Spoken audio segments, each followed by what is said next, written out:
नमस्कार दोस्तों, कैसे हैं? उम्मीद है अपने निवास स्थान पर फिर से स्वस्थ और मस्त होंगे।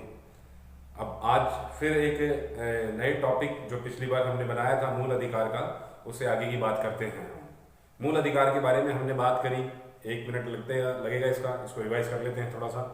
मूल अधिकारों की हमने बात करी, वो मूल अधिकार जिसे प्रत्येक नागरिक और साथ में व्यक्तियों को भी प्राप्त है। जैसे शुरू में बताया गया कि 7 प्रकार के मूल अधिकार हैं, उनमें से एक हटा दिया गया है, संपत्ति का अधिकार, उसे कानूनी अधिकार बना दिया गया है। मूल अधिकारों का उल्लेख हमारे संविधान के कौन से भाग में है, तो हमने पढ़ा भाग 3 में है। मूल अधिकारों का विवरण कहाँ से कहाँ तक है संविधान में अनुच्छेदों के आधार पर, तो हमने बताया आर्टिकल 12 से स्टार्ट होता है और 35 तक है। उसमें हमने 12-13 के बारे में बात करी, 12 राज्य की परिभाषा के बारे में बात करता है, और 13 का एक ही नाम है न्यायिक पुनरावलोकन, और बाकी कानून की विधियां मैंने बताई थी उसके अंदर। फिर 14, 15, 16, 17, 18, तो 14 के अंदर बात करी थी विधि के कानून की, 15 में बात करी थी हमें जाति धर्म लिंग के आधार के ऊपर किसी प्रकार का भेदभाव नहीं किया जाएगा। 16 में एक शब्द बोला था आरक्षण, सरकारी नौकरियों के अंदर लोक नियोजन के विषय के बारे में बात करी थी। और 17 बहुत ही फेमस रहा हुआ है, बहुत बार प्रतियोगी परीक्षाओं में सवाल भी आ जाता है, अस्पृश्यता उन्मूलन से है। 18 उपाधियों का अंत कर दिया, किसी को राजा महाराज के नाम से नहीं पुकारा जाएगा, है ना। केसर हिंद की उपाधि समाप्त कर दी गई है, लेकिन भारत रत्न एक उपाधि नहीं, इसके बारे में बताया था। आज शुरुआत करते हैं उससे अगले पड़ाव के बारे में। उसे अगला पड़ाव क्या है? देखो, जब समानता का सिद्धांत हमने स्थापित कर दिया तो उसके बाद में स्वतंत्रता की बारी आई। अब स्वतंत्रता का भाव आते ही, इस शब्द को सुनते ही हमारे मन में फ्रीडम आती है, बिल्कुल पक्षियों की तरह पंछियों की फैला के आकाश में उड़े। तो व्यक्ति को भी यही चाहिए था कि साहब मुझे स्वतंत्रता का अधिकार मिले। अब बेटा, स्वतंत्रता का अधिकार जो है उसको विस्तारित रूप से हमारे संविधान में पढ़ाया गया है। क्या है उसकी चर्चा करते हैं। चलिए, सबसे पहली बात तो ये कि देखिए, यहाँ आप देख रहे हो मूल अधिकार में मैंने लिखा है स्वतंत्रता का अधिकार, और स्वतंत्रता के अधिकार के अनुच्छेद कहाँ से कहाँ तक आते हैं, तो अनुच्छेद 19 से लेकर 22 तक, अनुच्छेद 19 से लेकर 22 तक इसके बारे में बता रखा है कि स्वतंत्रता के अधिकार के बारे में। सबसे पहले बात करते हैं अनुच्छेद 19 की, बहुत इंपॉर्टेंट है, क्वेश्चन आता है इसमें से। आपसे पूछ लिया जाए अनुच्छेद 19 किससे संबंधित है, आपसे पूछ लिया जाए अनुच्छेद 19 किससे संबंधित है, तो अनुच्छेद 19 में जो स्वतंत्रता से संबंधित है उसमें अभिव्यक्ति की स्वतंत्रता का अधिकार दिया गया है। अभिव्यक्ति का मतलब क्या होता है? विचार प्रकट करना, विचार प्रकट करने की स्वतंत्रता का अधिकार हमें दिया गया है अनुच्छेद 19 में। अब अनुच्छेद 19 को जो राजस्थान पुलिस और दिल्ली पुलिस वगैरह की तैयारी करते हैं उसमें तो पर्याप्त है ये कि अनुच्छेद 19 किससे संबंधित है, लेकिन जो रीट की तैयारी करते हैं, सेकंड ग्रेड की तैयारी करते हैं, फर्स्ट ग्रेड की तैयारी करते हैं, बड़े पद के लिए तैयारी करते हैं, उसके अंदर अनुच्छेद 19 को विस्तारित रूप से समझना मेरे हिसाब से जरूरी होगा। तो आइए कुछ बात करते हैं अनुच्छेद 19 में क्या बताया गया है। देखिए, जिस प्रकार से हमारे मूल अधिकार थे, हमारे मूल अधिकार 7 थे, एक हटा दिया गया, उसी प्रकार से स्वतंत्रता के अधिकार में भी अनुच्छेद 19 के तहत हमें 7 प्रकार की स्वतंत्रताएं प्रदान की गई थी। उसमें से वो ही एक संपत्ति का जो अधिकार था स्वतंत्रता का, उसे हटा दिया गया और उसे अब कानूनी अधिकार बना दिया गया है अनुच्छेद 300 क में। इस बात का हम लोग जिक्र कर चुके हैं शायद पहले। अब हम बात करते हैं अनुच्छेद 19 के अंदर क्या क्या बातें बता रखी है, तो आइए करते हैं इसकी शुरुआत। अनुच्छेद 19(1), इसमें क्या बता रखा है? इसमें बता रखा है कि किसी भी व्यक्ति को भाषण देने की स्वतंत्रता होगी। मतलब अपने विचारों को प्रकट करेगा तो किस प्रकार से विचार प्रकट कर सकता है, तो भाषण देके वो अपने विचार प्रकट कर सकता है। तो अनुच्छेद 19(1), 19 में तो बता दिया अभिव्यक्ति की स्वतंत्रता है, लेकिन अब इसके 6 बिंदु पढ़ेंगे। तो 19(1) में भाषण देने की स्वतंत्रता का उल्लेख है। तो ये बात हमारी आती है अनुच्छेद 19(1) में। अनुच्छेद 19(2) में क्या आती है साहब? अनुच्छेद 19(2) में आता है कि हम लोग भारतीय कहीं पर भी किसी भी प्रकार का किसी सम्मेलन का आयोजन कर सकते हैं, तो सम्मेलन करने की स्वतंत्रता का अधिकार है। सम्मेलन से अभिप्राय क्या हुआ? किसी भी प्रकार की सभा का आयोजन किया जा सकता है। जैसे हम देखते हैं कई बार के संगोष्ठी प्रोग्राम होते हैं, जैसे हिंदी काव्य सम्मेलन हो गया, जैसे चुनावों की सभाएं हो गई। इस प्रकार से अनुच्छेद 19(2) के अंदर सम्मेलन या सभा करने की स्वतंत्रता का अधिकार प्रत्येक व्यक्ति को है, प्रत्येक नागरिक को। आप और मैं भी कोई सभा का आयोजन कर सकते हैं। ये भी अनुच्छेद 19 के अंदर 2 बिंदु में दर्शाया गया है। तीसरा क्या है? अनुच्छेद 19(3), अनुच्छेद 19(3) के अंदर बता रखा है कि हमें किसी भी प्रकार के संघ या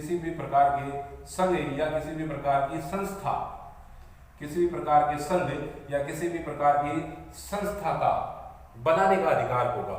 मतलब एक व्यक्ति जो है वो किसी भी प्रकार के संघ का निर्माण कर सकता है, ये उसकी स्वतंत्रता होगी। जैसे आप उदाहरण के लिए ऐसे समझिए, बहुत से मजदूर होते हैं, वो मजदूर मिलके अपनी एक यूनियन बनाते हैं, तो यूनियन क्या हो गई? यूनियन संघ हो गई। जैसे एटक है, एटक एक संघ है। जैसे आरएसएस है, विश्व हिंदू परिषद का एक संघ है, तो आरएसएस है। ऐसे ही जिस प्रकार से हम बात करें, शिवसेना है, वो एक संघ है। तो कोई बजरंग दल एक संघ है। इस प्रकार से कोई भी संघ का निर्माण कर सकता है और किसी भी प्रकार की संस्था का निर्माण कर सकता है। संस्था मैंने बताया मजदूरों की, जैसे एटेक संस्था है तो वो मजदूरों के हितों की बात करती है, तो संघ या संस्था बनाने का भी हमारा अधिकार होगा स्वतंत्रता के तहत। अगला क्या है? 19/4 के अंदर वो भावना है जो आप और मैं बहुत सोचते हैं और आए दिन हमारी कल्पनाओं के अंदर चलता है। वो क्या है? मेरी नौकरी लग जाए तो कल को मेरी वहां ज्वाइनिंग हो जाए, मेरी नौकरी लग जाए तो मैं श्याम बाबा के दर्शन करके आ जाऊं, मेरी नौकरी लग जाए तो मैं सालासर जी की जाऊं, मेरी नौकरी लग जाए तो मैं माता जी के दर्शन करके आ जाऊं। तो कहने का मतलब क्या है? हमें कहीं पर भी भ्रमण करने का, हमें कहीं पर भी भ्रमण करने की स्वतंत्रता का अधिकार है। भ्रमण की स्वतंत्रता, भ्रमण की स्वतंत्रता का अधिकार है कि कोई भी व्यक्ति हमारे भारत देश के अंदर, इवन भारत देश के अंदर ही नहीं, बाहर भी कहीं पर भी जाके भ्रमण कर सकता है। तो भ्रमण की स्वतंत्रता बताई गई है अनुच्छेद 19/4। फिर क्या करते हैं 19/5? उम्मीद है भ्रमण से समझ में आया होगा। भ्रमण का मतलब क्या होता है? घूमना, कहीं पर भी जाके घूम फिर सकते हैं हम लोग। अनुच्छेद 19/5 के अंदर क्या बताया गया है कि हमें कहीं पर भी निवास की स्वतंत्रता होगी। साहब, हमारा निवास स्थान जो होता है, इसका मतलब ये नहीं कि जिंदगी में हम लोग वहीं पर ही निवास करें, हम कहीं पर भी निवास कर सकते हैं। कल को आपने अगर मेहनत करी और आपकी अच्छी जॉब लग गई और कुछ अच्छे इलाके के अंदर आप शिफ्ट हो गए, तो वहां आप अपना निवास स्थान बना सकते हैं और वहां पर रह सकते हैं। हमारे भारत देश के भौगोलिक क्षेत्र के अंदर जहां पर भी आप अपना निवास बनाना चाहें, वहां आप लोग रह सकते हैं। ध्यान रखिएगा, 370 धारा हटने के बाद में जम्मू कश्मीर विशेष रूप से पहले बताया जाता था, पढ़ाया जाता था, उसका अब कोई महत्व नहीं रहा है। अनुच्छेद धारा 370 जब से समाप्त हुई है, तब से जम्मू और कश्मीर के अंदर भी जाके हम लोग निवास कर सकते हैं। तो निवास की जो स्वतंत्रता है, निवास की जो स्वतंत्रता है, वो स्वतंत्रता हमें अनुच्छेद 19 के तहत 5 में बताई गई है। अगली क्या है साहब? अगली है 19/6। 19/6 क्या है? 19/6 में है कि कहीं पर भी जाके हम लोग व्यापार कर सकते हैं, अपना जीविकोपार्जन कर सकते हैं, मतलब व्यापार की स्वतंत्रता का उल्लेख है। तो यहाँ पर ये 6 नाम आ जाते हैं, बहुत बार प्रतियोगी परीक्षाओं में पूछा गया है, तो आप थोड़ा सा इसको बार बार ध्यान में लाएंगे, बार बार देखेंगे, बार बार सुनेंगे, तो उम्मीद है आपको समझ में आ जाएगा। क्वेश्चन ऐसे भी आ जाता है अनुच्छेद 19 में क्या है? अभिव्यक्ति का विचार नहीं हो और इनमें से कोई बात हो, तो ध्यान रखिएगा, वहां पर फिर इनके ऊपर टिक लगाना ज्यादा मुनासिब रहेगा। मतलब यही हमारे सवाल के आंसर के रूप में देखे जाएंगे। तो बेटा ये है अनुच्छेद 19 का विस्तारित रूप। केवल अभिव्यक्ति या विचार प्रकट करने की स्वतंत्रता तक सीमित नहीं है, आगे भी इसके अंदर बातें हैं। तो ये अनुच्छेद 19 के बारे में बात है। अच्छा, आपसे पूछ ले कि साहब प्रेस की स्वतंत्रता का उल्लेख कौन से अनुच्छेद में है? तो ध्यान रखिएगा, प्रेस की स्वतंत्रता का उल्लेख भी अनुच्छेद 19 के अंदर ही है, क्योंकि प्रेस क्या है? अखबार, मीडिया, जिसके माध्यम से हम हमारे विचार प्रकट कर सकते हैं। अच्छा, इसमें एक क्वेश्चन और आ जाता है, क्या इन अधिकारों के ऊपर अंकुश लगाया जा सकता है? बिल्कुल लगाया जा सकता है साहब, बिल्कुल लगाया जा सकता है। उसकी चर्चा अपन बाद में करेंगे। एक बिंदु जरूर मेरे मस्तिष्क में आ गया, तो वो भी हाथों हाथ लगे हाथ पढ़ लेते हैं इसको, क्योंकि वो महत्वपूर्ण क्वेश्चन है, बहुत सी प्रतियोगी परीक्षाओं में आता है और अनुच्छेद 19 से ही संबंधित है वो। हम कोई भी अध्ययन अगर यहाँ करेंगे, मेरे द्वारा अगर जो भी आपको जानकारी उपलब्ध करवाई जाएगी, वो प्रतियोगी परीक्षाओं की दृष्टि से महत्वपूर्ण होगी और मैं कोई भी ऐसा सवाल या प्रश्न नहीं छोड़ना चाहता जो प्रतियोगी परीक्षाओं के संदर्भ में अपनी भूमिका को महत्ता देता हो। तो क्या है वो सवाल? देखिए, जैसे ही आप सुनोगे तो आपको भी लगेगा हाँ यार, ये सवाल तो बड़ा गजब का होता है असल में। तो क्या है सुनिए, मेरा क्वेश्चन है आप लोगों से, पहले क्वेश्चन बोलता हूं, तभी आपको लगेगा कि वो इंपॉर्टेंट है क्या। सुनिएगा आप उसको। आपसे पूछ लिया जाए कि यदि देश के अंदर, सुनिएगा ध्यान से, यदि देश के अंदर आपातकाल की स्थिति आती है तो कौन सा मूल अधिकार स्वतः ही निलंबित हो जाता है? सुना होगा मेरे हिसाब से, बहुत बार क्वेश्चन सुना होगा आपने कि आपातकाल के दौरान कौन सा मूल अधिकार स्वतः ही निलंबित हो जाता है। तो ध्यान रखिएगा बेटा, यही है वो अनुच्छेद 19। जब आपातकाल आता है, देखिए यहां पर बात करते हैं, जब आपातकाल की स्थिति बनती है। आपातकाल का मतलब क्या है? यहाँ पर आर्टिकल 352 के बारे में बात कर रहा हूं मैं। यहाँ पर आपातकाल, बहुत सी महत्वपूर्ण जानकारियां और भी दूंगा, सुनिएगा ध्यान से। आपातकाल जब आए, आपातकाल का मतलब है आर्टिकल 352, और 352 कौन से आपातकाल की बात करता है? तो 352 बात करता है राष्ट्रीय आपातकाल की। किसकी बात करता है? राष्ट्रीय आपातकाल की, राष्ट्रीय आपातकाल की बात करता है। यहां एक और क्वेश्चन बन जाता है कि राष्ट्रीय आपातकाल जब लगता है तो अनुच्छेद 352 के तहत लगता है, और इसके तहत कौन सा मूल अधिकार समाप्त हो जाता है, मतलब निलंबित हो जाता है? तो ध्यान रखिएगा, अनुच्छेद 19 जो है, अनुच्छेद 19 जो है मूल अधिकार, वो आपातकाल 352 के तहत राष्ट्रीय आपातकाल लगता है, तो अनुच्छेद 19 स्वतः ही क्या हो जाता है? ध्यान रखिएगा, निलंबित होता है। क्या होता है? निलंबित होता है। निलंबन का मतलब क्या होता है? कुछ समय के लिए उसे रोक दिया जाता है। और 19 में क्या है? विचार प्रकट करने की स्वतंत्रता। तो आपातकाल में विचार प्रकट करने की स्वतंत्रता को निलंबित कर दिया जाता है। तो एक क्वेश्चन तो ये बना था। दूसरा क्वेश्चन क्या है? बहुत ही महत्वपूर्ण है। वो क्या? वो अक्सर गाइडों में नहीं मिलता है, ये चीजें बहुत कम मिलती हैं, किताबों में मिलती हैं। क्या है वो? सुनिए। कहा जाए आपसे क्वेश्चन कि यदि देश के अंदर आपातकाल की स्थिति हो, राष्ट्रीय आपातकाल की स्थिति बने, तो अनुच्छेद 19 समाप्त हो जाता है, लेकिन ये बात कि अनुच्छेद 19 निलंबित हो जाएगा, सॉरी, ये बात कि अनुच्छेद 19 निलंबित हो जाएगा, ये कौन से अनुच्छेद में लिखी गई है? कौन से अनुच्छेद में ये कहा गया है कि राष्ट्रीय आपातकाल के दौरान अनुच्छेद 19 स्वतः ही निलंबित हो जाएगा? तो आपको मैंने एक पहले की वीडियो बना रखा है, उसके अंदर देखिएगा, मैंने इसके बारे में जानकारी दी है। तो यहां बताते हैं कि ये जानकारी आर्टिकल 358 के अंदर बताई गई है। क्या बताई गई है? फिर से सुनिए। जब देश के अंदर राष्ट्रीय आपातकाल हो तो अनुच्छेद 19 स्वतः ही निलंबित हो जाता है। इस बात का उल्लेख कौन से आर्टिकल में है? तो 358 आर्टिकल में। उम्मीद है समझ में आया होगा और महत्वपूर्ण जानकारी भी लगी होगी। ये प्रतियोगी परीक्षा की दृष्टि से बहुत महत्वपूर्ण है। चलिए आगे बढ़ते हैं। तो ये अनुच्छेद 19 के बारे में कुछ बातें हुई जिनको हम लोगों ने यहाँ पर समझने का प्रयास किया है। अच्छा, एक और क्वेश्चन आ गया, लगे हाथ, उसको भी लो यार, उसको भी लो, वो भी अभी यही पूरा हो जाएगा। आपसे एक शब्द आता है मंत्रिमंडल, एक शब्द आता है मंत्रिमंडल। आपसे पूछ लिया जाए संविधान में क्या इसका उल्लेख है? तो ध्यान रखिएगा बेटा, इसका उल्लेख हमारे संविधान में कहीं नहीं है, सिर्फ और सिर्फ आर्टिकल 352 जो है उसके अंदर इसका उल्लेख है, और कहीं भी मंत्रिमंडल का उल्लेख नहीं है। जब राष्ट्रीय आपातकाल लगेगा तो बता रखा है हमारे संविधान में कि जब राष्ट्रीय आपातकाल लगेगा तो देश में राष्ट्रपति शासन लगाया जाएगा, और देश में जो राष्ट्रपति शासन लगता है तो राष्ट्रपति के द्वारा अनुच्छेद 19 का निलंबन कर दिया जाता है। इस बात का उल्लेख आर्टिकल 358 में है। लेकिन ये कार्य राष्ट्रपति जी कैसे करते हैं? मंत्रिमंडल की सहायता से। कैसे करते हैं? मंत्रिमंडल की सहायता से करते हैं। तो ये बात ध्यान रखिएगा, मंत्रिमंडल का उल्लेख अनुच्छेद 352 में है। उम्मीद है माफी चाहता हूं, उम्मीद है समझ में आया होगा आपको। अब आगे की बात करते हैं। ये तो हुई 19 की बात, लेकिन जैसा कि आप बोर्ड पे देख रहे हो, आपको दिखाया गया है कि अनुच्छेद 19 से लेके और 22 तक स्वतंत्रता के अधिकारों का उल्लेख है। तो अगला आर्टिकल पढ़ते हैं अपन। ये हमारा अनुच्छेद 19 हुआ। अगला क्या है? अगला है अनुच्छेद 20, आर्टिकल 20। आर्टिकल 20 में क्या कहा गया है? तो आर्टिकल 20 सुनिए क्या कहा गया है।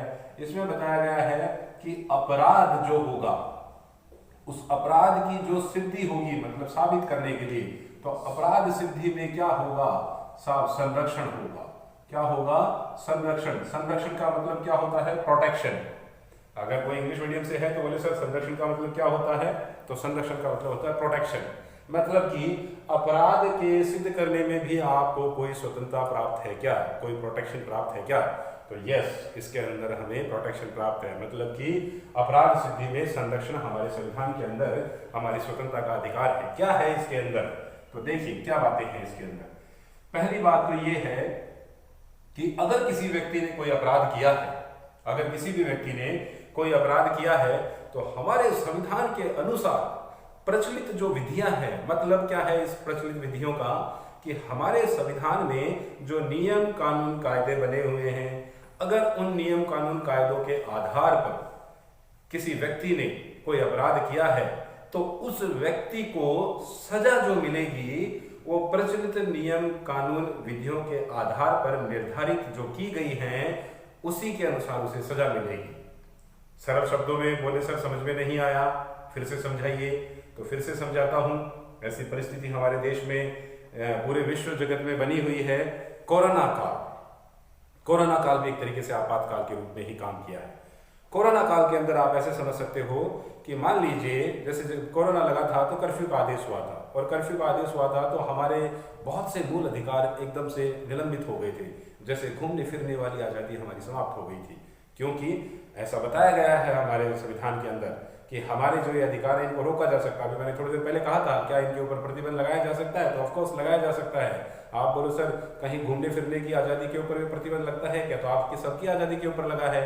देखिए सबको स्वतंत्रता का अधिकार था, लेकिन फिर भी जब कोरोना काल आया तो हम लोग घरों में दब गए थे, और बाहर कोई निकला तो पता होगा कईयों को तो बढ़िया वाले वो पुलिस का एक डंडा होता है थाने के अंदर, उसके अंदर लिखा रहता है एक बार सेवा का मौका जरूर दें। मिला होगा ना किसी को तो सेवा का मौका मिल भी गया होगा, है ना। एक बार सेवा का मौका जरूर दे, आन मिलो सजना, ऐसे ऐसे सुंदर सुंदर डायलॉग लिखे हुए रहते हैं वो पुलिस के डंडों के ऊपर। कोई बोले सर आप इतना पर्सनली कैसे इसको एक्सप्लेन कर रहे हैं, क्या कभी इसका अनुभव लिया है, तो विद्यार्थी काल के अंदर लिया है ना, ऐसी बात नहीं, लिया है यार, लगे हैं कभी। तो विद्यार्थी को तो सबको ऐसी लाइफ से गुजरना पड़ता है। तो हम भी हमारे ज़माने के अंदर पुलिस के एक बार सेवा का मौका दे तो उनको सेवा का मौका दिया है हमने। तो यहाँ पढ़ते हैं अपन कोरोना काल जो है, जैसे मान लीजिए कोरोना काल लगा हुआ है और रात का और दिन के समय की बात बता रहा हूँ मैं।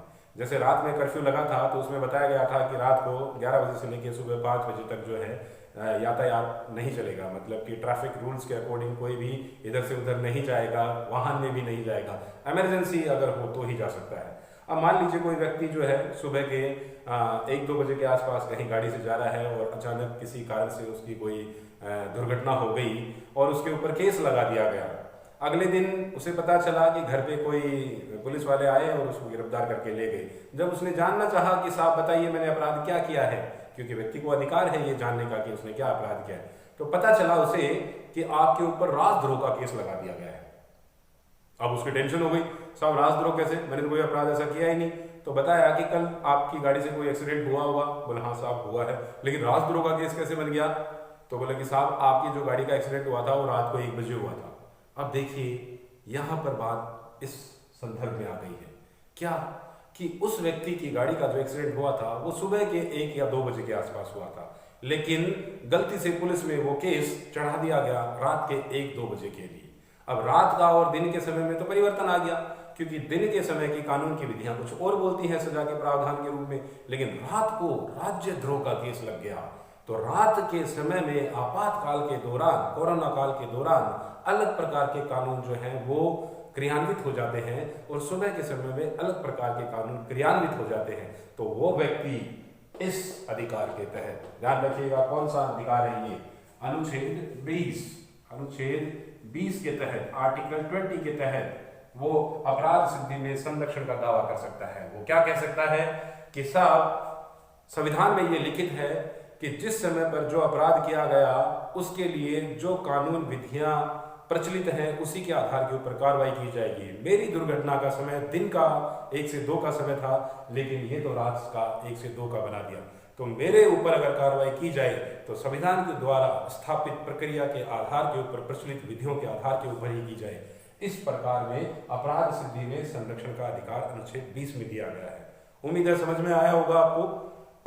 एक निवेदन करता हूं यार आप लोगों से, समझ में आता है तो थोड़ा लाइक कर दिया करो, ताकि मुझे ये लगे कि हाँ मैं मेरे विद्यार्थियों को जो पढ़ा पा रहा हूँ उससे मेरे विद्यार्थी काफी हद तक संतुष्ट हो पा रहे हैं। मुझे थोड़ा सा मोटिवेशन मिलेगा और मुझे मोटिवेशन मिलेगा तो आप ही के काम आएगा। तो प्लीज लाइक एंड शेयर और सब्सक्राइब माय चैनल। आगे बात करते हैं इसकी, आगे क्या है, इसी अनुच्छेद 20 के अंदर आगे और बात बता रखी है। वो क्या है वो भी बहुत ध्यानपूर्वक सुनिएगा कि एक अपराध के लिए अगर कोई व्यक्ति एक अपराध करता है तो एक अपराध के लिए उसे एक ही सजा का प्रावधान है। मतलब कि अगर किसी व्यक्ति ने, मान लीजिए ये कोई व्यक्ति है और इसके द्वारा कोई एक अपराध कर दिया जाता है तो उस एक अपराध के लिए उसे एक बार दंड दिया जा सकता है। एक अपराध के लिए एक बार दंड दिया जा सकता है। कहने का मतलब एक अपराध के लिए एक सजा का प्रावधान है। लेकिन कभी ऐसा हो जाए कि मान लीजिए जैसे कोई शिक्षक है, कोई व्यक्ति है, वो शिक्षक है और वो शिक्षक भी साहब सरकारी है, वो शिक्षक भी क्या है, सरकारी है। अब मान लीजिए इससे कोई अपराध हो गया, ना चाहते हुए भी कोई अपराध हो गया और इसको सजा सुनाई गई। क्या सजा सुनाई गई कि इस व्यक्ति को कहा गया कि आपने कोई अपराध किया है, इसलिए आपको 2 साल की सजा का प्रावधान, मतलब 2 साल की सजा भुगतनी पड़ेगी। ये व्यक्ति रेडी हो गया कि ठीक है साहब, गलती तो मुझसे हो गई, अपराध तो मैंने किया है, तो मुझे सजा मिलेगी ऑफ कोर्स, तो वो रेडी हो गया इसके लिए। लेकिन पता चला कि न्यायपालिका के द्वारा इसे 2 साल की सजा तो दी गई, साथ में ये भी कहा गया या आदेश दिया गया कि इसको जितनी भी इसने सरकारी सेवा करी है, उस सरकारी सेवा के बदले किसी भी प्रकार का वेतन या भत्ता नहीं दिया जाएगा और इसे नौकरी से भी निलंबित किया जाता है, इसे नौकरी से भी निलंबित किया जाता है। तो यहां देखिए आप, यहां इस व्यक्ति ने अपराध किया था एक, और उस एक के बदले इसको सजा मिल गई। वो क्या थी, 2 साल की सजा। लेकिन देखिए इस व्यक्ति ने जो एक अपराध किया था उसे 2 साल की सजा ही नहीं, साथ में ये भी आदेश दे दिया कि सरकारी जो उसका पद है उससे उसको निलंबित किया जाता है और किसी भी प्रकार का भविष्य में वेतन नहीं दिया जाएगा। तो अब क्या हुआ, अब साहब इसके साथ गलत हुआ। अब इसके साथ क्या है, गलत हुआ, क्योंकि हमारे संविधान में प्रावधान है एक अपराध के लिए एक ही सजा का प्रावधान है, लेकिन इसको एक अपराध के लिए 2 सजाएं मिल गई। तो ये बात गलत है, ये बात क्या है, गलत है। तो इसका मतलब क्या हुआ, हाँ, क्या इससे 2 सजा मिल सकती है, बिल्कुल मिल सकती है, लेकिन सरकारी आदेश जो जारी होंगे वो न्यायपालिका के द्वारा जारी नहीं होंगे। तो वो क्या है, वो ये है कि विभागीय कार्रवाई जो है, यहां ध्यान रखिएगा, विभागीय कार्रवाई, जो विभागीय कार्रवाई है वो अलग से इसके ऊपर आरोपित हो सकती है, विभागीय कार्रवाई इसके ऊपर अलग से आरोपित हो सकती है। कहने का मतलब क्या हुआ कि इस व्यक्ति ने कोई अपराध किया, उस एक सजा के लिए इसको 2 साल की सजा दे दी। अब क्या किया, शिक्षा विभाग ने ये पाया कि ये व्यक्ति शिक्षा विभाग में कार्य करने के लिए अनुकूल नहीं है, तो शिक्षा विभाग ने कार्रवाई करी कि उसको अपनी सेवा काल से मुक्त कर दिया। तो ये काम किसने किया, ये पर्टिकुलर शिक्षा विभाग ने किया। उम्मीद है ये बात भी आपको समझ में आई होगी। तो अनुच्छेद 20 के अंदर बताया गया है कि व्यक्ति को एक अपराध के लिए एक ही सजा का प्रावधान है और प्रचलित कानून विधियों के अनुसार ही उसके ऊपर कार्रवाई की जाएगी। तीसरी बात एक और है इसके अंदर, उसको भी ध्यान से सुनना है। वो क्या है, सुन लीजिए, सुनते ही याद हो जाएगी कि जबरदस्ती किसी व्यक्ति को उसके स्वयं के खिलाफ गवाही देने के लिए बाध्य नहीं किया जाएगा। जबरदस्ती किसी व्यक्ति को स्वयं के खिलाफ गवाही देने के लिए बाध्य नहीं किया जाएगा। जैसे मैं हूं, मुझे पुलिस पकड़ ली तो मुझे पुलिस ये नहीं कह सकती कि बोल तूने ये चोरी की है 2 लाख रुपए की, मैंने चोरी की नहीं 2 रुपए की, लेकिन मुझे बाध्य किया जा रहा है मेरे खिलाफ गवाही देने के लिए।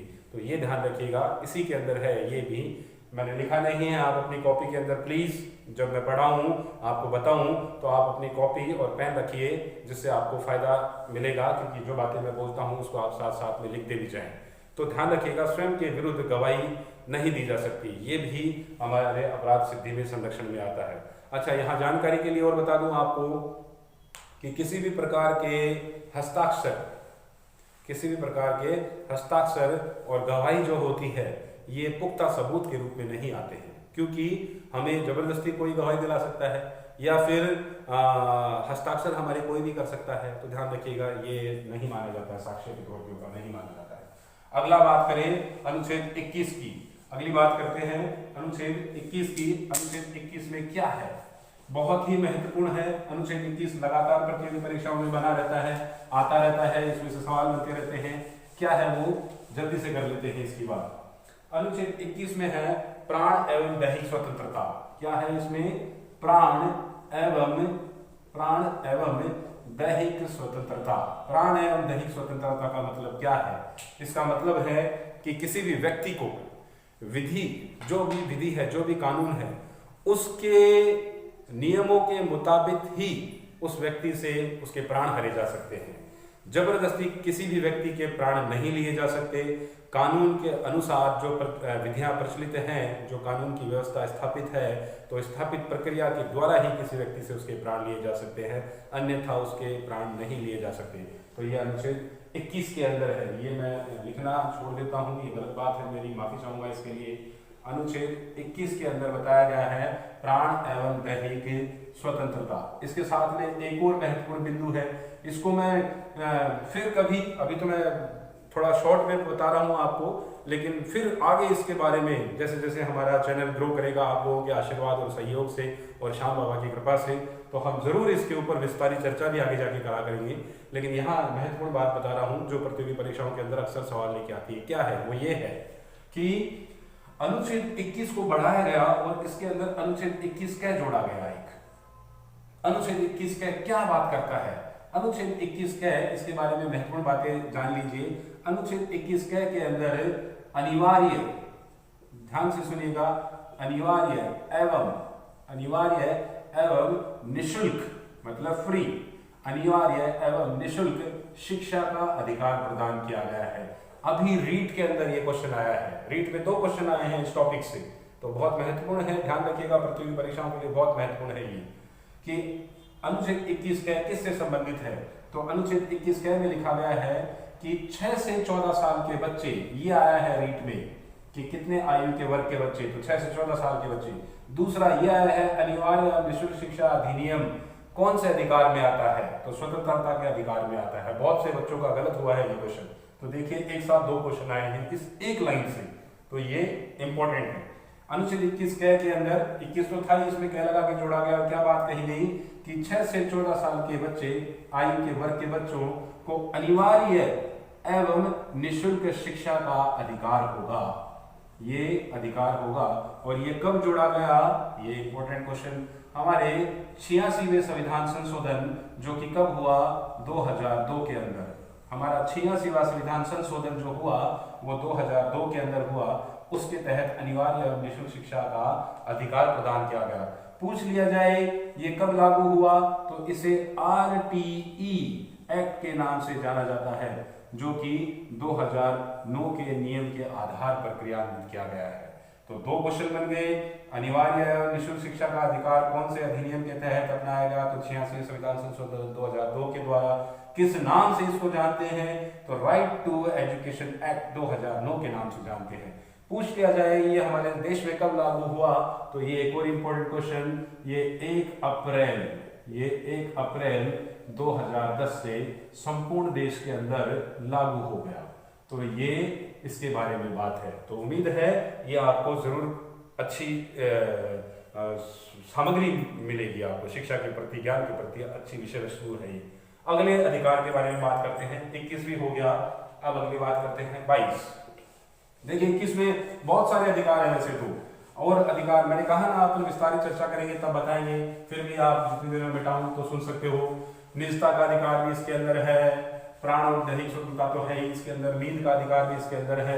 एक नवीन जिंदलवाद हुआ है, नवीन जिंदलवाद, ध्यान रखिएगा, नवीन जिंदलवाद क्या है, इसके तहत हमें राष्ट्रीय ध्वज तिरंगा जो है ये फहराने का अधिकार मिला है, कि हम लोग हमारा राष्ट्रीय ध्वज फहरा सकते हैं। नवीन जिंदलवाद के नाम से जाना जाता है इसे। और प्रेस की स्वतंत्रता का उल्लेख भी किया गया है ब्रजभूषणवाद के अंदर, जो 1950 के तहत था, तो प्रेस की स्वतंत्रता का अधिकार भी बताया गया है इसके अंदर।